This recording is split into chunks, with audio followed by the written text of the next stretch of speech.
বন্ধুরা, তোমাদের জন্য একটি ধামাকাদার ভিডিও নিয়ে চলে এলাম। স্কিপ করো না ভাই, সম্পূর্ণ ভিডিওটা দেখো। রাস্তা দিয়ে একটি দাদা যাচ্ছিল, যাওয়ার পথে একটি বিড়ালকে দেখতে পাই। তারপরে সেখানে সে থামার পরে সে যে অবস্থায় দেখে মারা গেছে।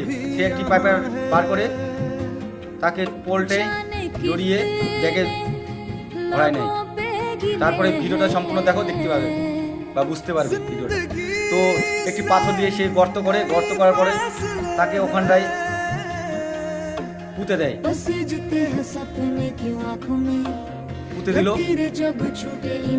তো এরকম মানবতা সবারই থাকে না, মানবতা জ্ঞান যাদের আছে তারাই এরকম কাজ করবে। তো ভিডিওটা যদি ভালো লাগে তবে লাইক কমেন্ট শেয়ার একটু দাদাকে একটু সাপোর্ট করো।